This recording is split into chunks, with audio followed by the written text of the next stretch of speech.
and welcome to Our Point of View. Welcome, Facebook Live. We are happy to be here, and as you know, today is Ladies Only. We're talking about things that females will talk about, whereas it's just a group of girlfriends getting together having conversations.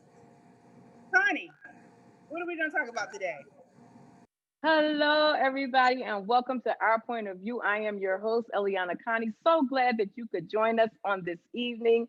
As Jackie has already stated, it is girls' night, so I felt like why not get right to it and let's talk about these girl codes. What about these girl codes? Girl codes, does anybody know what girl codes are? I know when I was coming up, we had a girl code. That girl code basically said what goes on between us stays between us. And the second and most important girl code was that if you liked a boy and I liked him, right?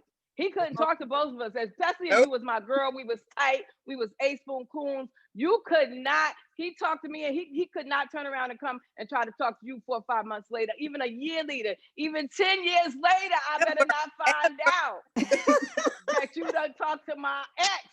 And we was young back in the day. We were young doing that. So the girl code to me and what I term it was, keeping that secret.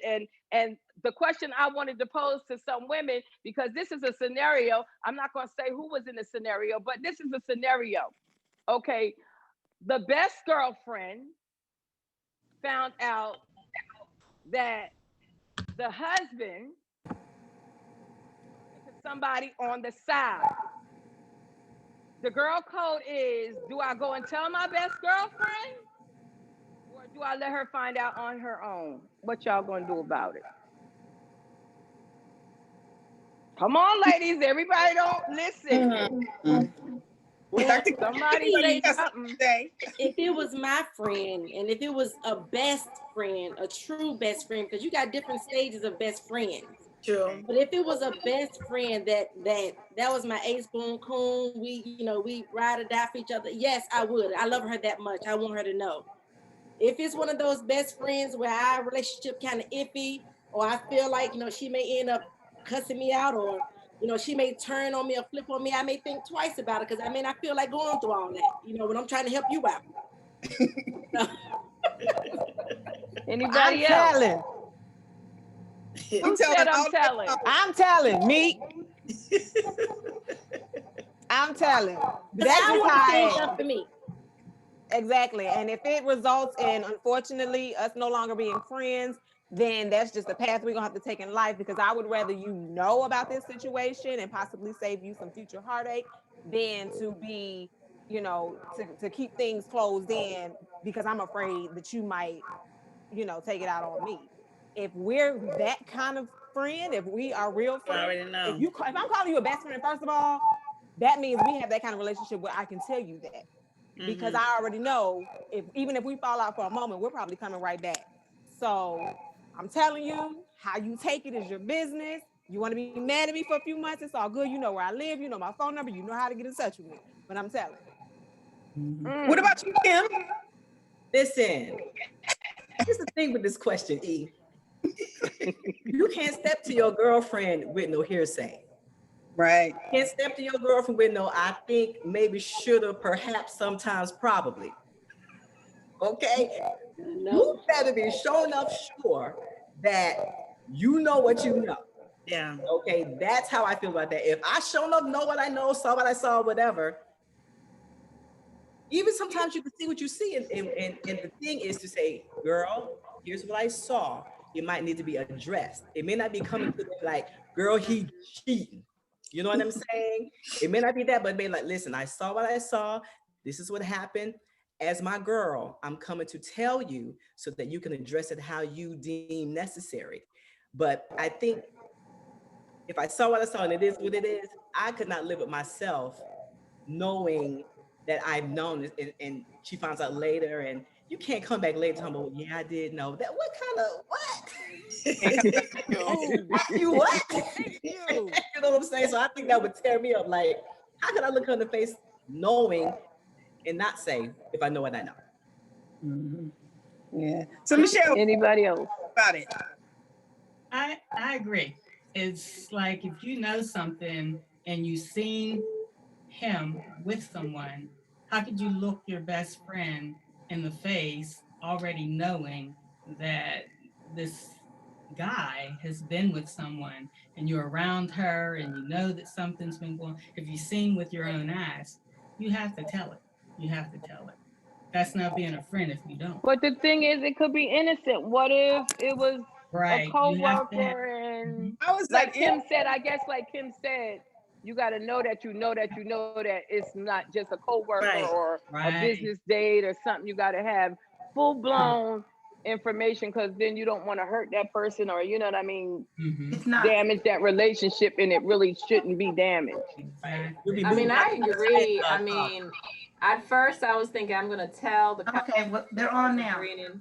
I was agreeing with Jen was Shane and Kenya, and then when Kim brought in the fact that you never know, and then I thought about the psychology, because we perceive it as thus. We can now go there with a totally twisted perception. Because I know I've been on the other end of hanging out closely with a close friend. Yeah. I can imagine how that looked. And if somebody brought that to the table, now I got to defend myself. I'm like, that's not, because we interpret things based on our own hurts. And I was like, Mhm. and that is a sticky question, Kim. That is that being wrapped up in going all the wrong places.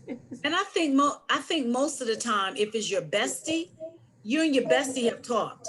So if your bestie has already told you that she's got doubts about her man because you're sharing secrets. So if I see him out, my camera, click. Take So a he picture. can't deny it. Take a picture. And then he can't deny she didn't see what she thought she saw, or even a video. But if it's my bestie, I'm gonna have to come, I'm coming through the front door and just say, hey, listen, here is what I saw. Now he's gonna have to come and tell you whether it was a coworker or whatever. But if they're booed up and hugged up on each other, he's got a lot of explaining to do, Ricky. We got a lot of I don't want to hear my best friend's dude's name coming out of anybody's mouth, or see him sitting having lunch anywhere with anybody and not take that back to her, because it can start at something innocent and it can Yeah. progress into something more serious. And if I knew from the beginning that there was some something going on and I didn't mention it, and then she comes back to me 6 months later, it's like, oh yeah, I found out he was doing this. I'm looking all kinds of crazy, because now I'm like, I probably should have mentioned it to you that I saw them having lunch down on Peachtree 3 months ago. So that's just it. Okay, so the girl code is we gonna tell. Is that what we saying? I'm telling That- you. Because even if you don't necessarily look at it as telling, you can ask questions. Girl, this, do you know this girl? Do you know who she is? Are you used to them going out? So you could present it like that as in questions, and see how she responds to that. And if she begin to respond like, huh, what? Who? Huh? Then there you go. You can present it that way too. Now, what about going to the boyfriend or husband and talking to him about it before you go to the Nope, best friend? because that gives him too much time to prepare himself to get out of this, to formulate his story, to get his all his little ducks in a row, Agree. to get his alibi, and to call his homeboy and be like, hey, tell him I was at your house I have a on September camera. 14th at 5 p.m. No. I have a camera and I have a video, and I will give him the due diligence to say, hey, you need to come clean because here is my evidence. And I'm not going to erase it off my camera, and give him time to say, go to her and, man up. Yeah. And if he don't man up within a certain period of time and say she saw me, then I'm coming with the evidence.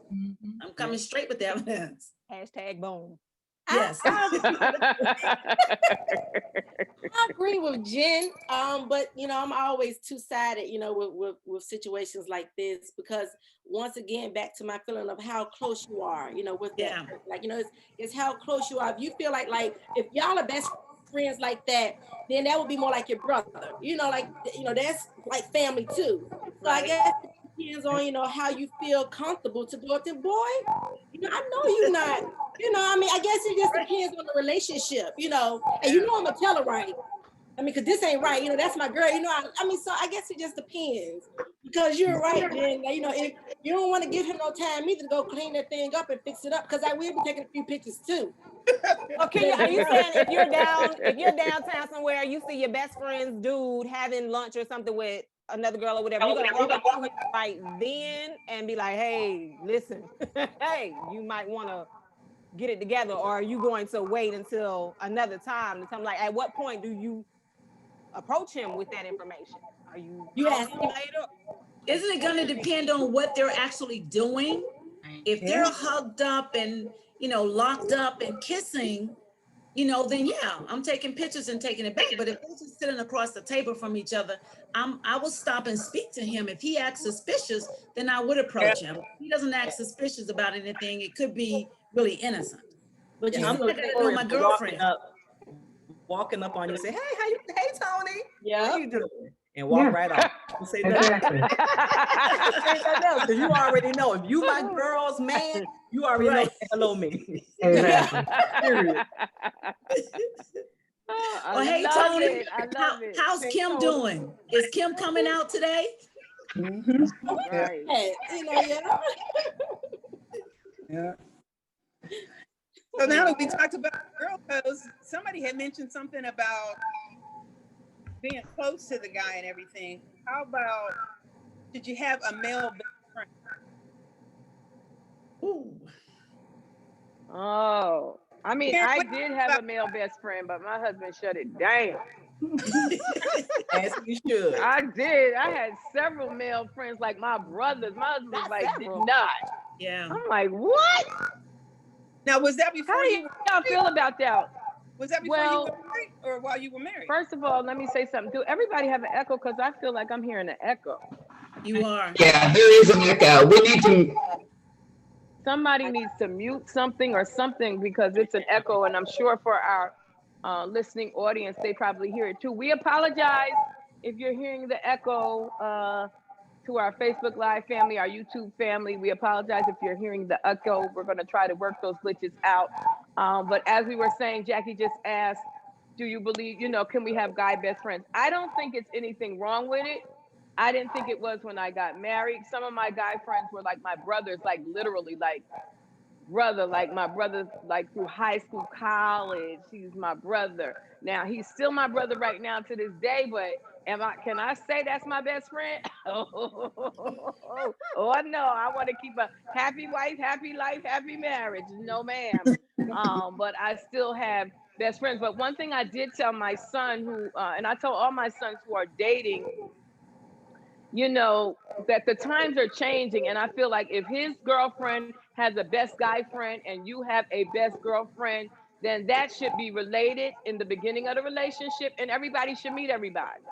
You know, everybody should be cool with everybody, because my guy friend might become my husband's best guy friend. You understand what I'm saying? So I think that it should be up and open and out, that, hey, this is my boy, this is my girl, we tight, you know what I mean? We ace boon coons, we've been friends since middle school, elementary school, we all good, we all gonna get together, we all gonna gel together. In that sense, and I just think that it should be on the open, but my husband, no, he, not. No. But I think if you were best friends before you got married, that it shouldn't be a problem. You know, I don't think- agree, but it is. I just think there are boundaries, period, in a relationship. And, you know, I think that, you know, your friend, one, they should respect the fact that, you know, that stage in your life has come about now. So, you know, it's a certain level of that relationship that has to kind of die out and fade out, because, you know, you have to build this friendship, this new friendship with your mate, whether male or female, because I'm just thinking about myself being on the other end of it, because I know I wouldn't play that. But even as a wife, you know, I mean, it kind of goes mutual ways on all parties, because even as a wife, as you know, if that were to be my case, I would want to respect my husband enough to give him the space and the trust a bit to allow him to to show me what kind of friendship this is. You know, show me that I ain't nothing for me to worry about. You know, show me that you have boundaries too. And then that's what communication come in to me too. You know, like, you know, you communicate with your spouse and your friends. And if everybody can respect it, then it's no issue. It comes an issue when your friend or your best friend can't respect it. Then now it's one of those things. Crossing the line. You got feelings for me too. Yeah. You know why you can't respect the fact that I need you to kind of bag off. We can't do what we used to do, how we used to hang out. You know, so I think it's just it's a communication thing for me on all parties. You're absolutely correct about that. And it could go a little different way. I had a good friend who was like my bestie too for years. I knew him since high school. His significant other, his spouse, she came aboard and she didn't respect it. We became friends and everything like that, but she just felt some kind of way. So when I used to talk to him and her, I could see in her eyes she wasn't happy with it because he trusts me a little bit more than he trusts her. But he had known me for years. And that's what I told her. I said, we've been knowing each other since elementary. So what I had to do was I stepped out of his life. I said, no, that's your future wife. I love you and we'll be friends to the end. But I'm not going to be the one that she turns around one day and say, this is all Cynthia's fault. That's not going to happen. So I'd rather just, be done with it. And we see each other, we high five, I text happy birthday, Facebook, a little smile every once in a while, but no. And I'm fine. And I actually don't even miss his conversation. So I guess. You got used to it. Yeah, everything has a season. He used to talk about these stories he used to like to watch. He was a soap opera fanatic. I was like, but anyway. So I think that's, just my way of thinking about it. What about you, Karen? Well, I agree. I believe there's a level of respect. I'm looking at the fact that if my husband had a best friend, I would respect that to a point. But then when there's things that really cross the line, then that's a little bit different. And I do have male friends, but then that's what they are. They're male friends. We may speak every once in a while, but it's nothing like I need to speak with them every single day. And then I don't expect that from my husband either. That if he did have a female best friend, that's something that you need to be talking every day. You need to be communicating what's going on in your household. It's the female that, would be the first go-to. When you have those kind of circumstances, then that's when it is that they, that level of respect. And like we had talked about earlier, crossing the line. So I'm very cautious about best friends on either side because I believe it's like the song, The Cleanup Woman. Cleanup woman. Hi, if they're asking everybody to mute themselves unless you're talking. If you're not talking, they're asking everybody to mute themselves because that may help drown out some of the feedback that we're getting. So unless you want to speak, our producers are asking that you please mute yourself until you want to speak. Thank you, ladies. That's an individual that you have around all the time. And then when you look around, then you no longer have your male companion or vice versa. My mother always said, be very cautious about who is always hanging around. Is always hanging around. Right, that's right. Well, I have a male best friend. And we were best friends before he got married. So he told his wife about me. He said, I have a female best friend. And if you can't accept her, then we can't be together. And I mean, there's no crossing of the lines. I don't do it. But, we speak all the time. We text all the time. About, I think it was like 2014, about 2014, he had to be rushed to the hospital because he had problems with his heart and he had to put a stent in his heart or whatever. So he called me when he got out of the car. When he got out of the hospital. Remember, Cinta? And I was with you in the car? Well, he called and told me the situation, what was going on. He said, I wanted to tell you personally. And I was like, okay. And then we promised each other that we would, contact each other every day, text messages, just so we could, know what's going on in each other's lives every day. And that's what we have done. We text each other every morning and say good morning. We text each other every night and say good night. Maybe once a week or something, we'll call each other and we'll talk on the phone and everything. But there's no disrespect. There's no crossing the lines of any kind. We've known each other now since about maybe 20 years, maybe a little over 20 years, because I've been in Atlanta now for about 25 years. And I met him when I first came to Atlanta. So you can have a male best friend or, the opposite sex best friend, as long as he's married now. And I respect the marriage and, I've seen her and everything.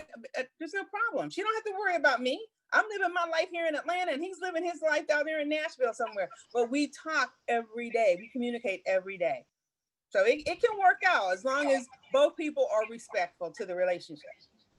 I think it's perception too of that mate. I mean, if you're talking it through and you're introducing, like we talked about earlier, and you are very transparent with your relationship, and that mate, whether it be husband or significant other, then, it works. Because I believe when it gets to the point where you're hiding and you're secretly texting and you're calling because now you're mad at your mate and things like that, then that's when it becomes difficult.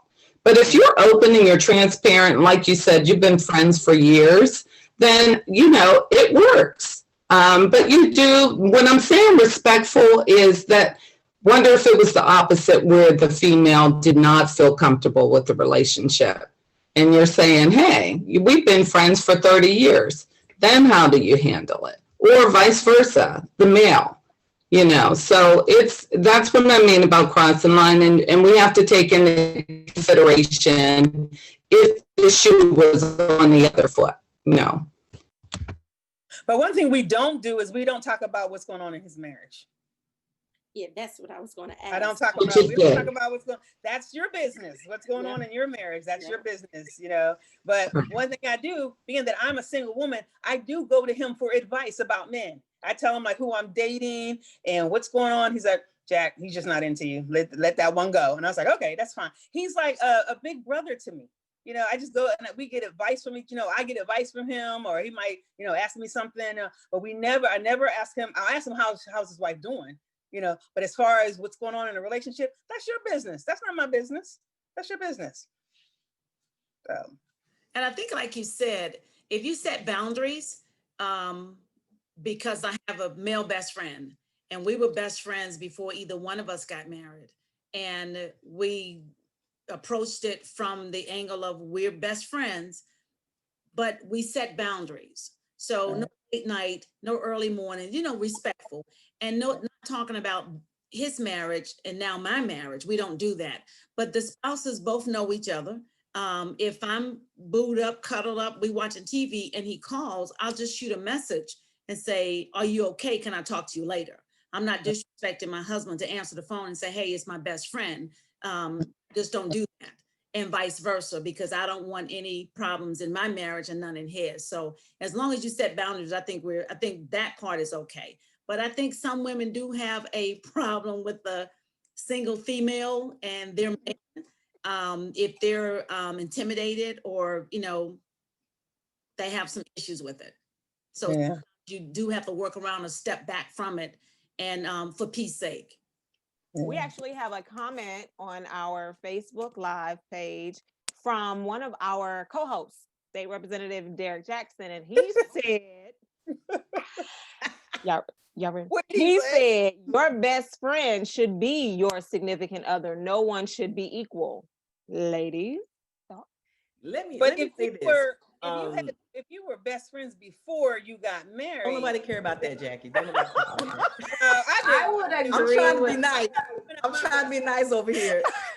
I would actually agree with the comment. Let me just say this. I was sitting here thinking like, wow, I guess I must be in a great position. I was the same way. I had boatloads. I was a basketball player, so all my friends were guys, and I had to get, my husband was not with it. He's a pastor, was not with it. And I was like really defensive, but after a while, my husband is my best friend. So any issues that I have about him, any issues with my day, I run to him first. Right. It's almost like that person dropped off, and I'm all about the mental and psychology. I don't know if I gravitated to that person because that person was filling the void in the first place. And now my husband fills that void in every aspect, male, female, like with any opportunity that I get, I want to spend time with him. So, so for me, I don't really get the need of even though I only had male guy friends, but I didn't have a father, so I don't know if even if I gravitated to male friends because of the lack of a father in my life, I needed that comfort from a male aspect. But you know, that's a whole nother psychological perspective of the whole thing. But my husband is my best friend, so any male friends, it just automatically dropped off because he's my everything. So What do you think? God, of course, other than God, I mean, but go ahead. What do you think, Lynette? Yeah, unmute yourself. Apologies. My apologies. I'm sorry. I agree with her as well, Camille.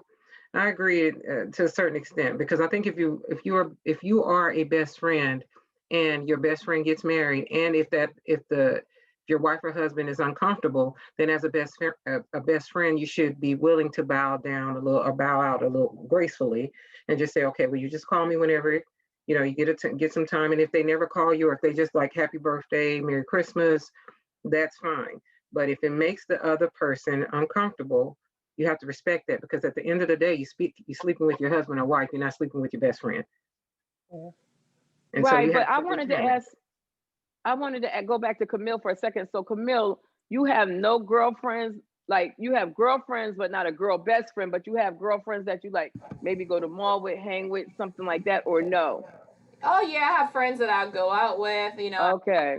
Females that I call a best friend, you know, like I have my matrons of honors and stuff like that. I'll run to them, but literally, like, there's nothing that I run to them for that I haven't already run to my husband with, you know. So gotcha. Maybe because I'm lucky that he's also my pastor, you know. He's my mentor. I mean, I'm blessed to have found him. I mean, do I hate? There are times when I just want to strangle him. I mean, I'm not telling him lovey-dovey all day long, you know. But I mean, I just can't imagine telling my wins with him and telling my losses with anybody else but him. So, Camille, how long have you been? I'm still a baby. I've been married for 5 years, but you know, if you hear my members talk about like, oh my God, we didn't even think they were gonna last. So this is a growing, you know, it's something that we both loved and really worked towards, and we were both clashing. We were crying tears with each other at the beginning of this relationship. Like, what are you bringing from your last relationship that you won't let go? So, you know, so it's a lot of work. I mean, here's the divorce papers in the process too. Oh, goodness. But, you know, so when that's I say real talk. but that's best friend, right? I'm willing to, I ain't gonna let you get away with this bull. Not with me, but you know, so, you know. Absolutely. That's Can awesome. I say something? Yeah. Hello. Hi, everyone. Hi, go ahead. Hey, Juanita. Thank you, first of all, for inviting me. I appreciate it. I just had a comment. I was just going to sit back and not say anything, but I feel like it might be relevant, especially Jackie. I'm so understanding with what you're saying. Excuse me, I'm married, but I was single for a long time prior to getting married, and I've been married now for I think 18 years. Prior to getting married, I have a male best friend. We was in college together. And so when I met my husband, of course, I went to my best friend, the guy, and was like, oh my God, I met this guy. He's this, and this. And because we had a thing about weeding out guys, because I was single and he was married, this was my process.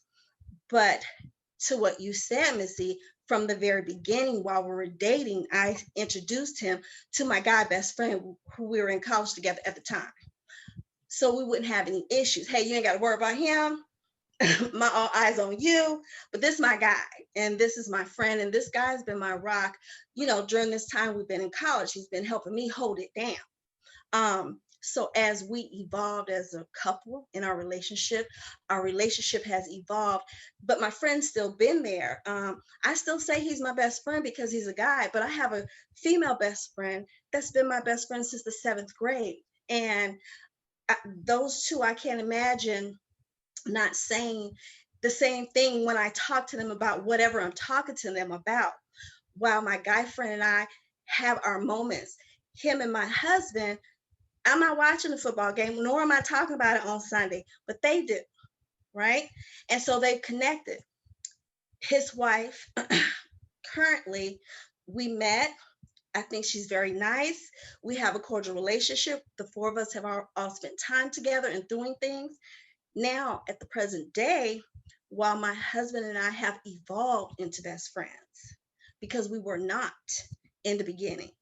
While we have evolved into best friends, he still has a respect for my friend, my guy friend, because at the end of the day, friends, guy or girl, they're important to relationships. Good friends who support you and your relationship. Right.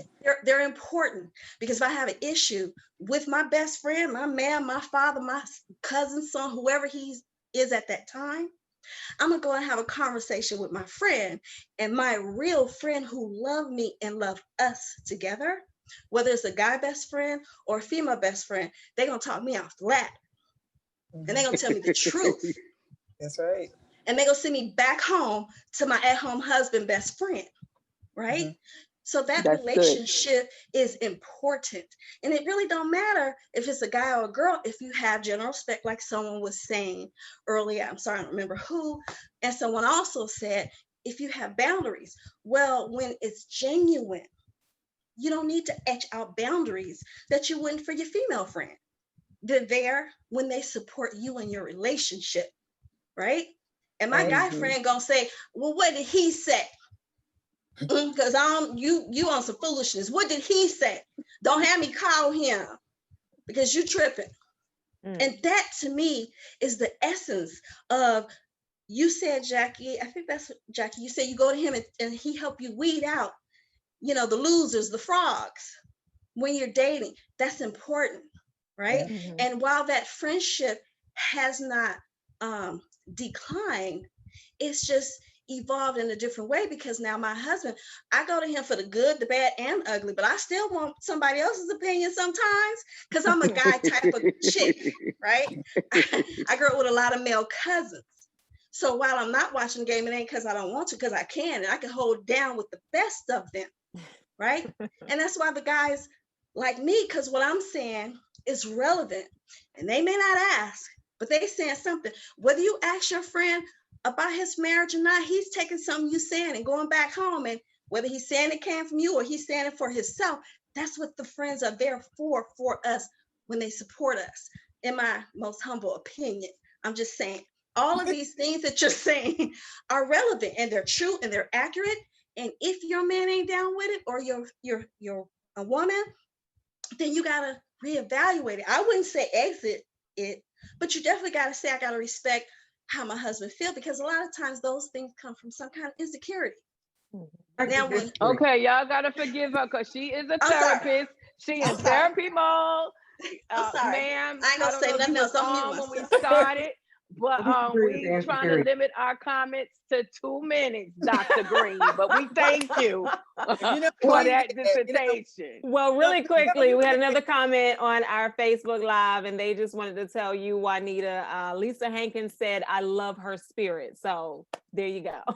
Thank you, Lisa. That was really sweet of you to say that. That's why I'm talking about relationships. What's that? You were supposed to text me that. You weren't supposed to let me talk. Right, Miss E. So since we're on the topic of relationships, guys, I want to take it in a slightly different direction. Can everybody hear me? Okay. So with everything that's going on right now, with unfortunately the way that 2020 has been going, with this pandemic, with the just everybody's just trying their best just to make it through the year.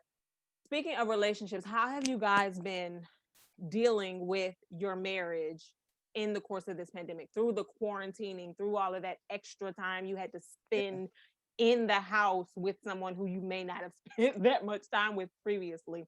Because with everything that's going on, we know that the divorce rates are getting higher, relationships are suffering. So tell us a little bit about what you're doing to build on your relationship and how you're keeping things alive in your relationship.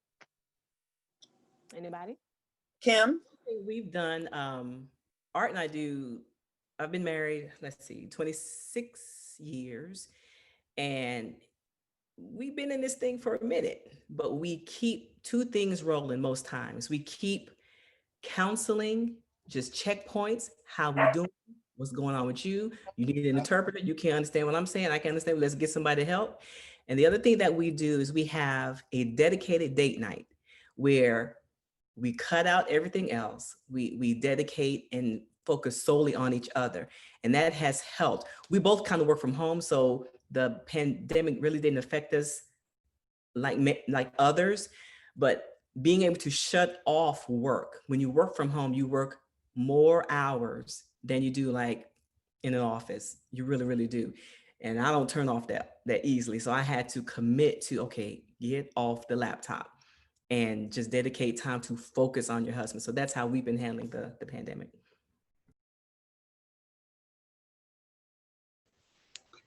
Well, I'll add, we have, my husband, first of all, is into music. He's a musician, so he has a studio downstairs.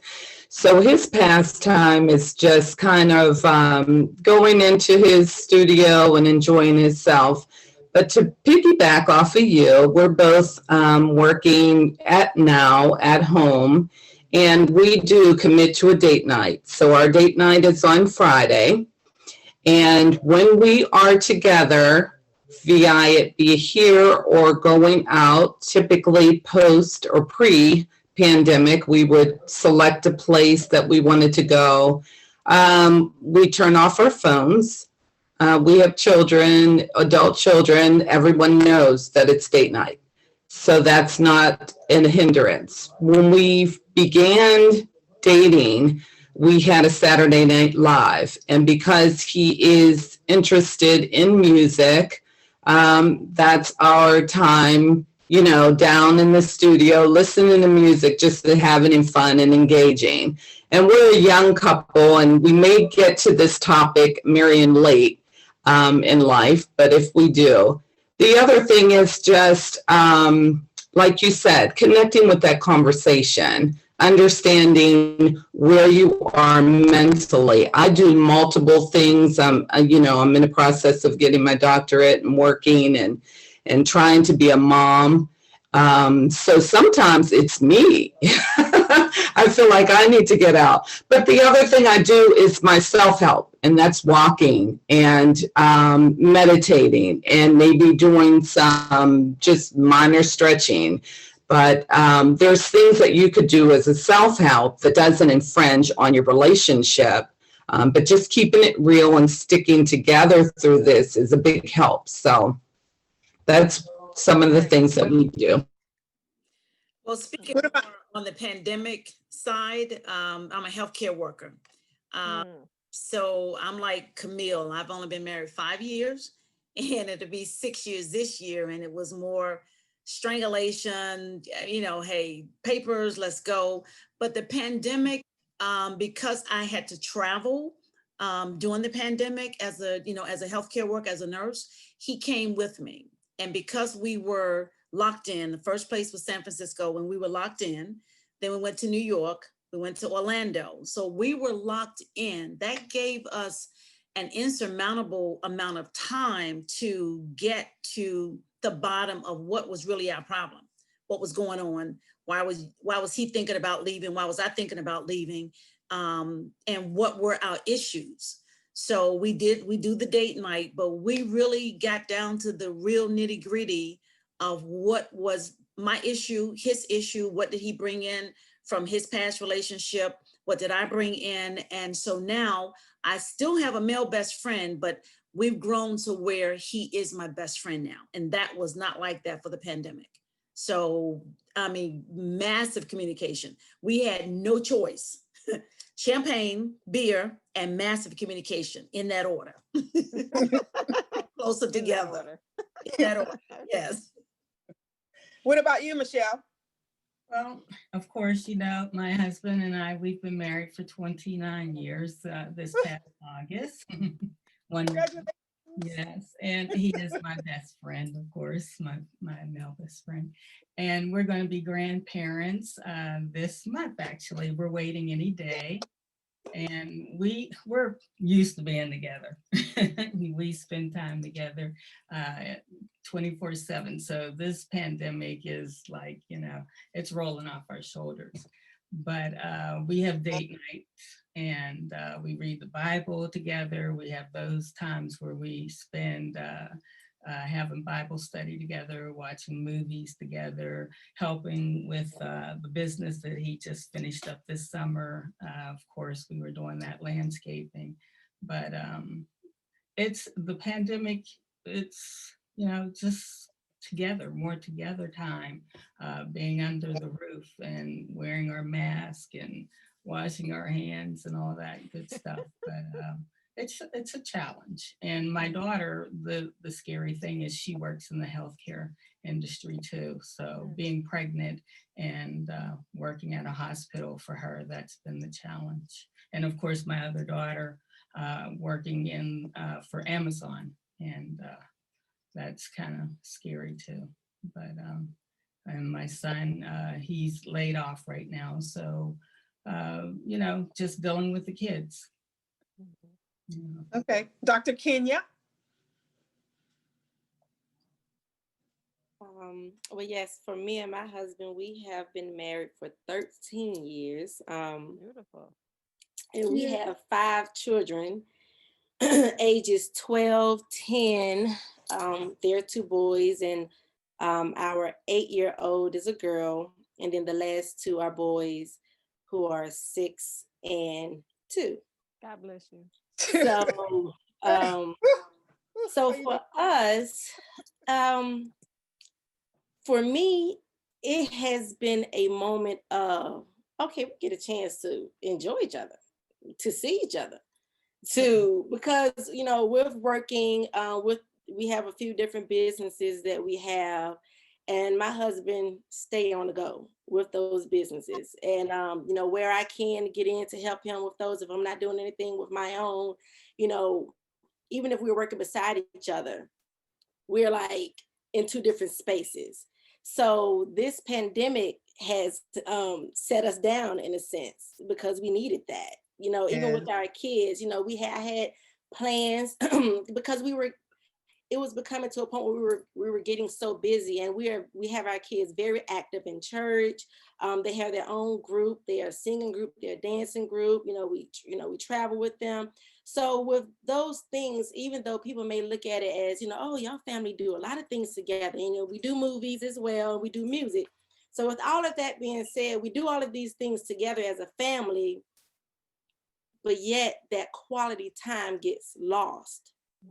Just real, true, just chill out, hang out, act crazy, act stupid with each other, enjoy each other. That gets lost in all of that work. Whether we're working on a show or something, or working on a movie, it gets lost. And in the midst of that, we're fighting like cats and dogs. Disagreeing to agree. You're going back and forth. I mean, all the natural things that happens in a relationship. And then you love on each other, you make up, you experience all of that only to realize for us, for this pandemic, well, in the beginning of it, because it's different phases for us and our family now. In the beginning of it, it was a moment of, ooh, well, we needed this. Hey, how you doing? Okay, what's your name again? Oh, how are you? Oh, okay. We had the opportunity to enjoy each other. Now at this point, it's more of a thing of, because like one of the things all of you are saying, which we don't do, to hit us on both our hands, because we need to get into that. But the date night thing, we tried to. And then, you know how they say, if you stay consistent with something for like 30 days, it sticks. We can't get there yet. We haven't gotten there yet. I want to, I'm quite sure my husband wants to, but like when work calls, or if something with the kids, or an event that we got to get ready to perform for, all of those different things takes precedent, which isn't a good thing, and we know it, but it's one of those things like, what do you do, So that's something that I wish I could say that we do. Not to say that we don't it's just one of those things, we get it in when we fit it in, you know, like as far as physically going out and hanging out and being out, kids, you know, Nana or grandmother come watch them, you know, that type of thing. No, we don't have those planned situations. So that's something that I do believe that would be beneficial for us overall. And one thing I do like that you said, Kim, which a lot of people shy away from it, but like the counseling, you know, a lot of people shy away from it for a lot of different reasons, but, you know, where you can have that mutual person that's not a friend or family member of you, where you can have that person say, okay, hold on, wait a minute. You know, what's your side? Okay, do you, yeah, that, you know, that's something to think about. It's something to think about, and it's very healthy. Yeah. Very healthy. So yeah. Remember too, you have a young family. We're all in different levels in our lives. And so it makes a difference, because I didn't have time to do all of this. And it's not until now where we're at that stage. So I say to you, embrace that. I agree with him. If you need to speak with someone, we did marriage counseling for 6 weeks. Prior to us even getting married. But I want to say that all that hustle and bustle, that's normal. You have children ages from 6 on up. And if you were able to take a date night, people would think you're crazy, like right now. So, but it is important that you know, try, you know, maybe one day out of a month or something. Maybe you can try. I know my niece had twin girls and a boy. And when they wanted to go out for a date night, no one would answer the phone. So I'm sure it's difficult for you to find someone who will take all the children so you all could have a little nice night out. Well, I mean, for me, I'm kind of picky too with my kids. I mean, it's too many of them. I don't play when it comes to my babies, my husband, nor does my husband. So I'm very picky when it comes to them. But we do have a very supportive system as far as in both our mothers. But also with that, you know, I don't like to impose too much. I don't, you know, they have their lives, and, you know, and now that the kids are, you know, getting older, where they can at least stay, you know, for a few hours for us just to go out and hang out for, you know, we do, you know, get the opportunity to get that in. But I mean, I'm a kind of to myself person. My husband is too. And we do find ourselves coming to each other for everything. And even when we're trying to hash out conversations or, you know, different little issues or something like that, you know, we don't always agree. And sometimes that's a hard part, to finish that conversation, still not being in agreement. You know, I mean, really, you know, I want to finish it my way. You know, he wanted to be done with it his way. And, you know, and so that's why, you know, I wonder if, you know, how deep is a need for, you know, or when do you realize, or you feel like, okay, yeah, we need counseling? Is this that counseling moment, you know, or is it not? You know, so I don't know. I mean, you guys are in the early stages, and it's like I'm listening to you, and you sound like when me and my husband had the little ones. And it's so important to make time for yourself as a couple. That is so important, because you don't want to get lost in the children, because when that happens, can I make a suggestion? I'm sure you know, as a counselor, and counseling is like so important too, because that'll open up a new world for you guys where you'll see. And it's not taboo. Yes, and as Black families, a lot of times we have a tendency to think that something is really wrong. If we have to go to counseling, something's wrong. Yeah. But it's good. It's good for you to even open up yourselves to that too. Because we're empty nesters now, and I was so afraid to be an empty nester. And my husband and I were enjoying it, and it's opened up a whole new world for us. Mm-hmm. I think that'd be good for you guys. I'm not a counselor, but no, you're so correct. But I was just gonna say, if you need to ask the question, then it's good to just go just because. You don't need a reason. Just to have a mediator for one time, it makes the world a difference. And I had premarital counseling, and to this day, we still remember some things. I mean, we still had a checkpoint counseling some years later, but we still remember some tools that was given to us from our premarital counseling. But another thing is, when you have babies, little ones, I can't say for you, I'm experiencing this now, and my youngest is 14, but during COVID, we had COVID in our home, not COVID-19 either, before COVID-19 came. We just have a lot going on. We are both workaholics. My husband worked for the airport. I have 50 million businesses I'm trying to finish. Well, I'm finishing my doctorate degree. We take care of my mother and his father. Okay. So with that being said, our time is so precious and so important when we get it together, because we could not for so long, because we were living bi-coastal too. So to answer the question that you pose, how are we staying connected in our marriage during this time, is, for one, we both love going to the hotel. So we go to the hotel, and we had to connect that with some type of work, because I don't know, we ain't right unless we work. So we started a whole thing together, and we do counseling, not counseling as far as help, but counseling just like this with couples, because we're about keeping Black families together, and we have more sex. Bam, drop the mic. And if you can't get it in because of your schedule, schedule it every other day. So if you miss a day, we got to get it down tomorrow. And then if you have an argument and you like, I don't know whose fault, you still got to have sex on that day. So y'all will work it out after the sex, because it's not going to be that important once you get through having sex. You're not going to care, right?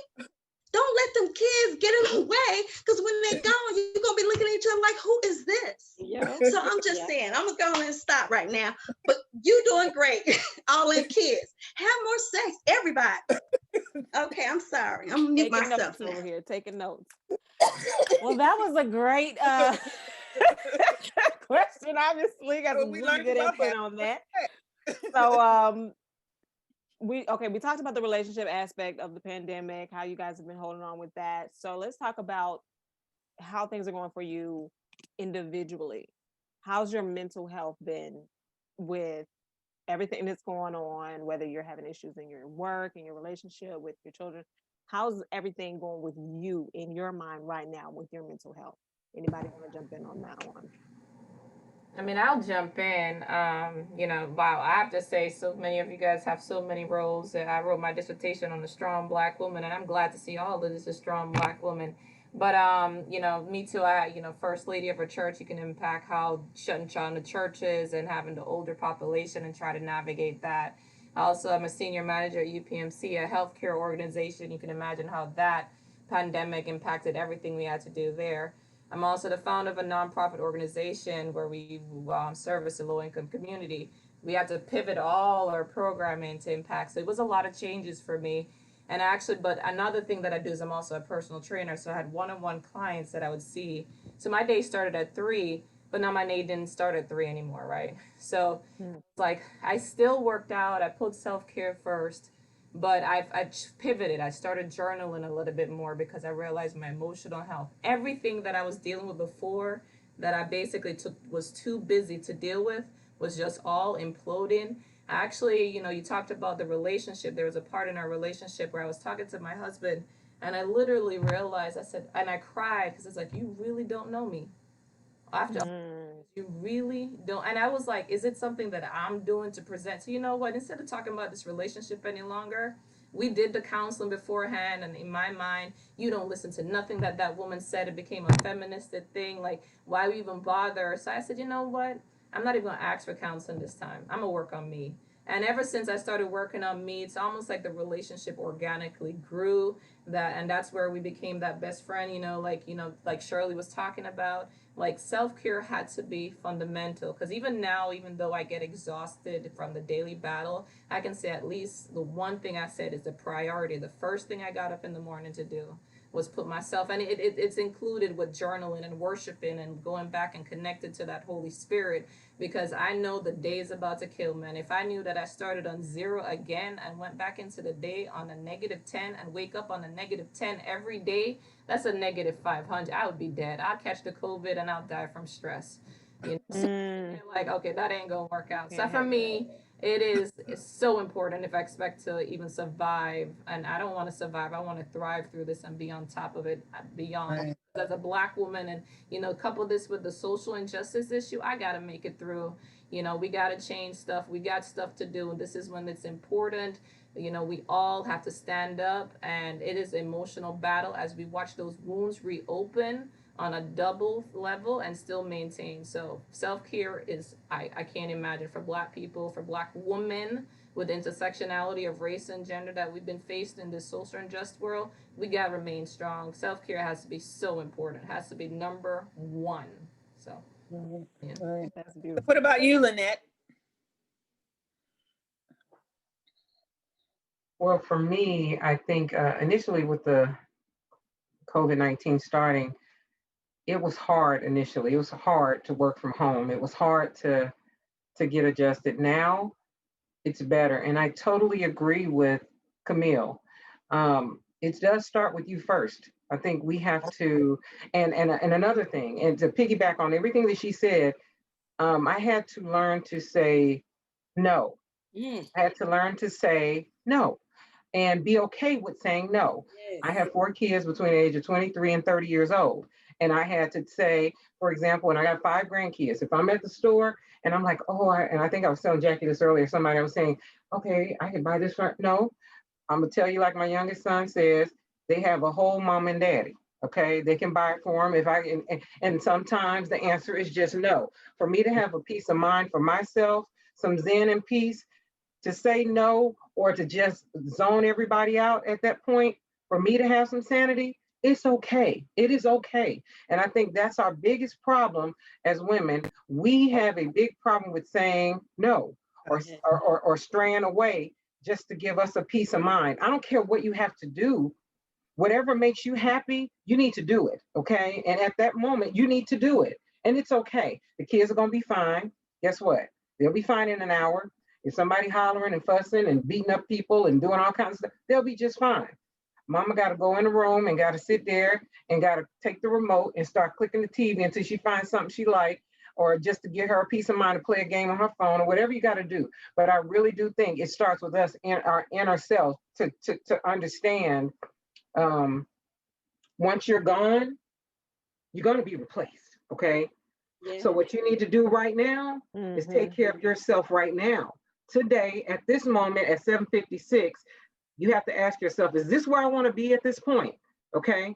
Right now, this is where I want to be. Now, if I want to go to McDonald's in an hour, once this is on, that's what I want to do. If I want to sit down and they laugh at me, if you want to lay on that bed and scratch, you can scratch. You can do whatever you want to do, but you always got to keep telling yourself that until it's done.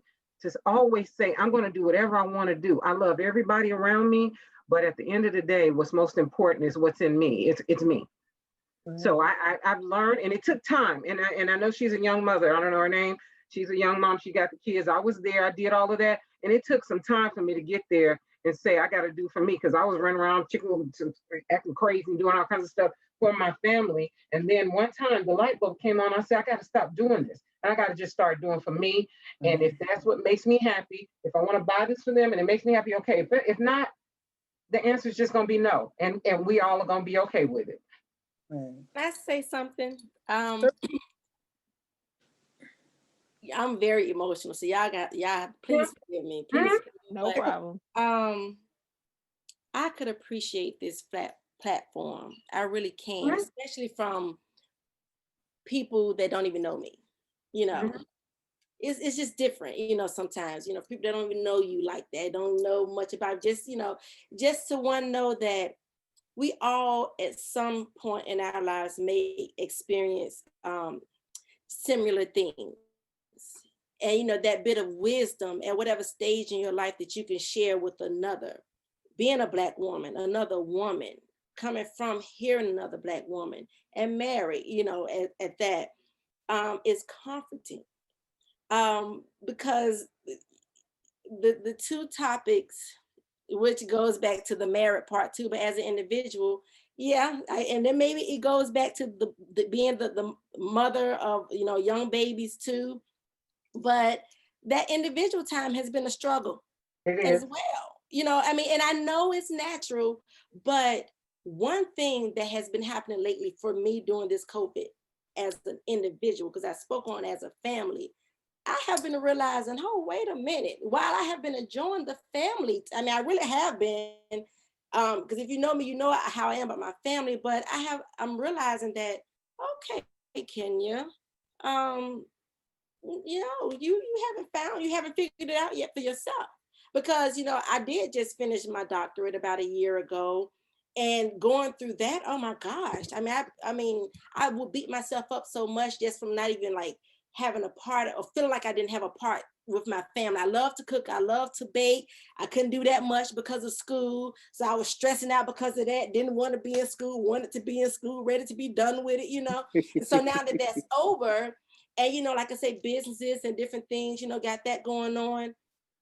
And, you know, I still realize that I'm not finding any time for my me time at all.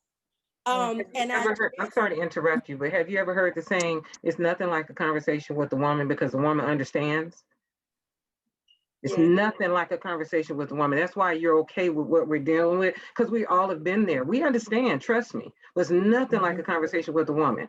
And if you find that one woman that could be there for you at any given time to call, and I see Juanita's agreeing, if you have got a place to make a phone call, you know, do whatever you got to do just for your sanity, because sometimes you just got to get it out. And Jacqueline and I talk all the time. Sometimes you got to get it all out just to feel better later.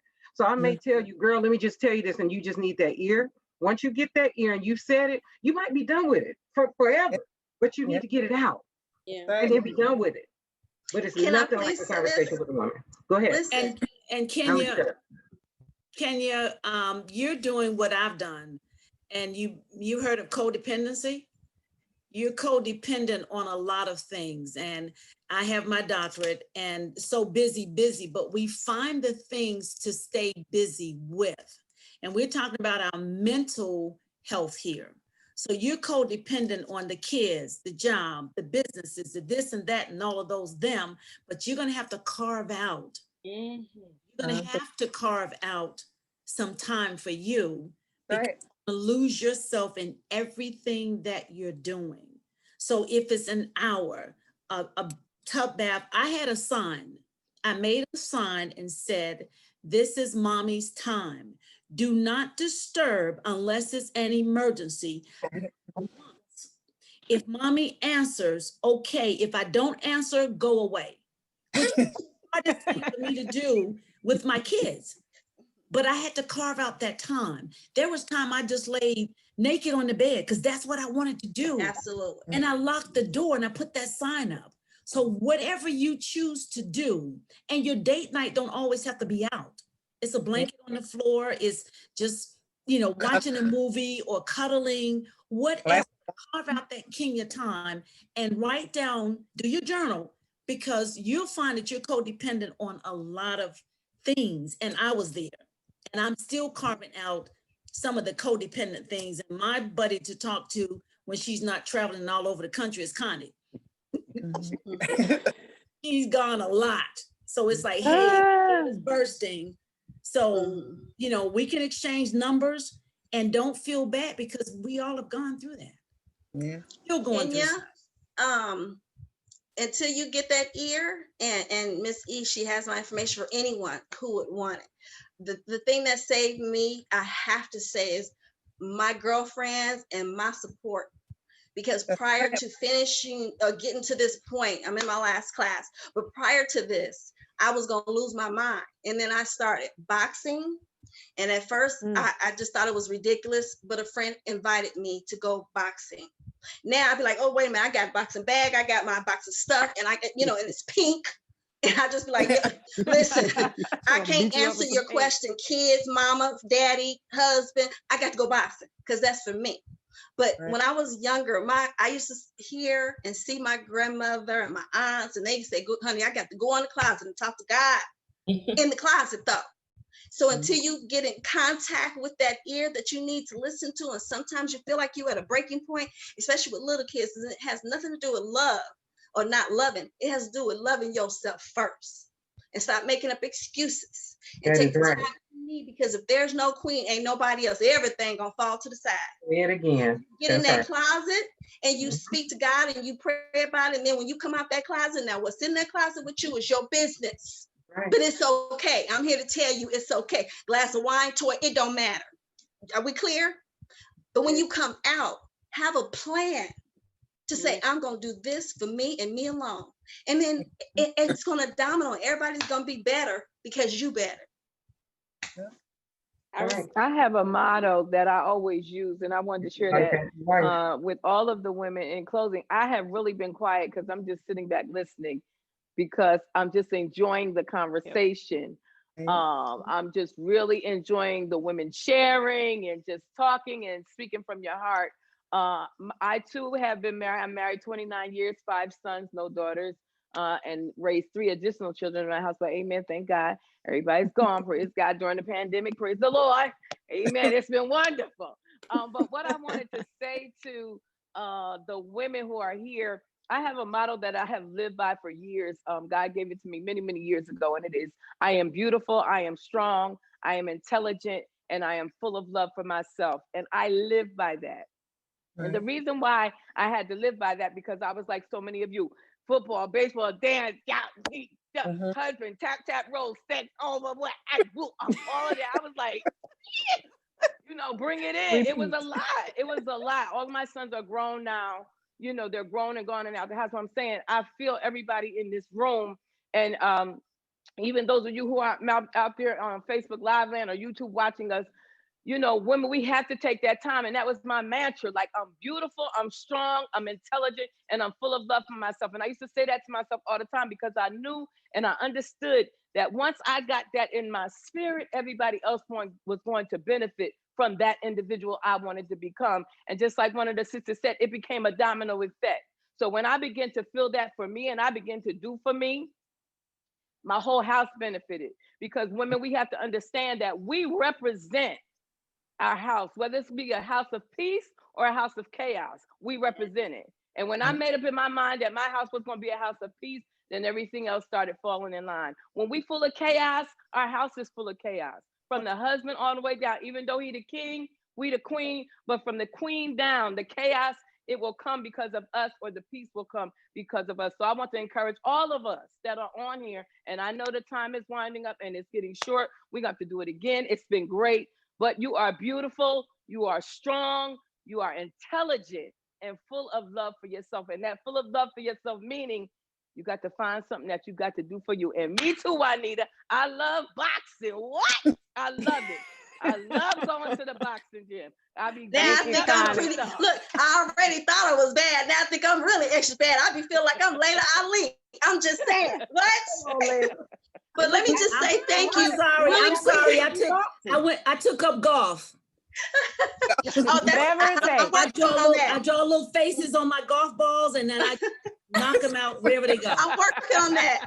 But thank you, ladies. You have made my day. I'm so thankful you invited me. You have been inviting me to this for a long time, and I have been so crazy in the head.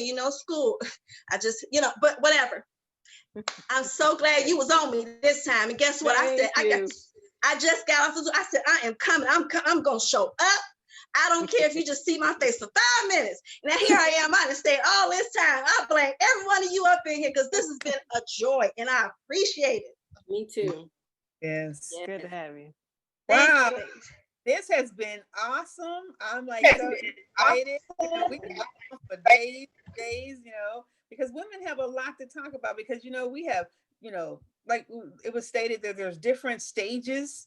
We have, young children, we have grown children, which we're still nurturing and mothering, and they're still living in the house, right, or, whatever. And if you don't have children, you've been a mother to somebody's child. So, it's important to take care of self, because we're the ones who are taking care of the men, we're taking care of the children, we're taking care of the home, but who's taking care of us?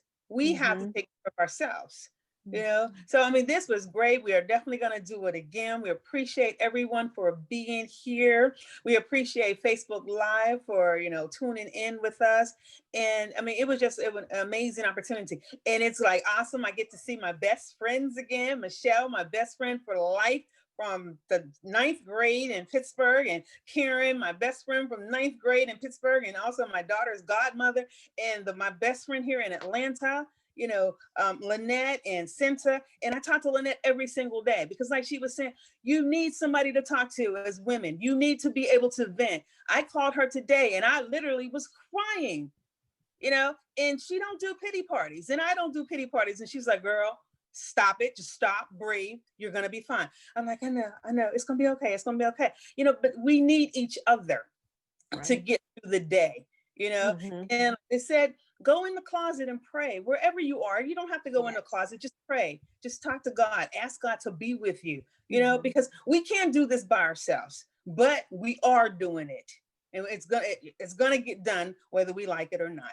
So ladies, thank you so very much for being with us. And next week is Thanksgiving. So we won't be here, but we are going to put another show on, a rebroadcast next week. And then the week after that, December the 2nd, guess what? The guys are going to be right here.